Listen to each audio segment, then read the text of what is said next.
कति त्यसैले तपाईँको जियोलोजी र जियोग्राफीमा जान्छ। किनभनेदेखि यतिको इन्क्लाइन भएको देश संसारमा अरू छैन। किन मान्छे भन्छन् कि ब्राजिल जस्तो विशाल देश in terms of area size र पहिलो हाइड्रो पावरको रिसोर्स सबभन्दा धेरै हुने ब्राजिल, सेकेन्ड नेपाल, जबकि नेपाल तुलनात्मक रूपमा ब्राजिल हेरिकन त एकदमै सानो देश हो। वाइ? दुई तिनवटा कारण। एउटा हाम्रो भूगोल, हिमालय। भूगोल भनेर हिमालय मात्रै होइन, इन्क्लाइन, इन्क्लाइन इज अल्सो भूगोल। टुप्पोबाट तपाईँ किचन कवर भन्छ होइन, इन्क्लाइन स्लोप 70 माइलमा 29,000 फिटबाट 300 फिट। संसारमा कोही पनि हुँदैन यस्तो, है? कोही पनि हुँदैन कि छैन, नेपालमा मात्रै छ।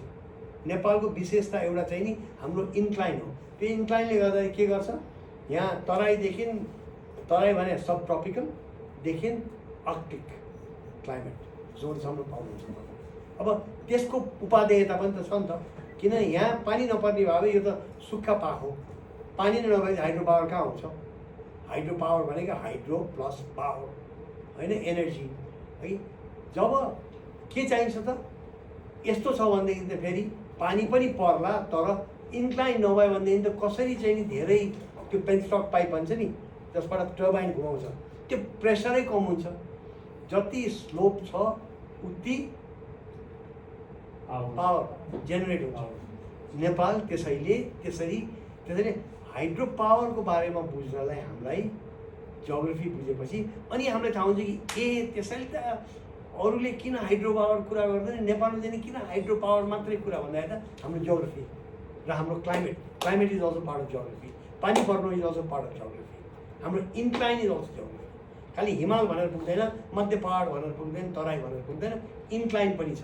इन्क्लाइन छ र फेरि पानी परेपछि मनसुनको पानी मात्र होइन, यो पनि जियोग्राफी हो। मनसुनमा पानी पर्छ, बर्खायाममा पानी पर्छ, तर त्यो त 4 महिनामा गयो नि त। अनि नदी किन बगिरहेको छ त? दुईवटा कारण।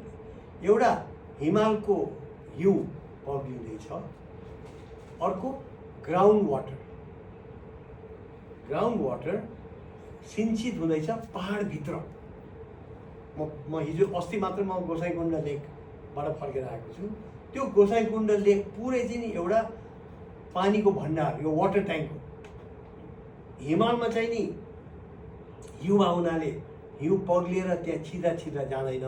गोसाइँकुण्ड लेक चाहिँ नि 16,000 म्याक्सिमम फुट, 14,000 को फिट भएको हुनाले, फिटको एउटा ढिस्को भएको हुनाले त्यहाँ पानी पर्ने बित्तिकै सबै त्यत्रो ठुलो ढिस्को छ भनौँ न, 20 माइल बाई 10 माइल, त्यो त पानीको भण्डार हो। त्यो ग्राउन्ड वाटरले पनि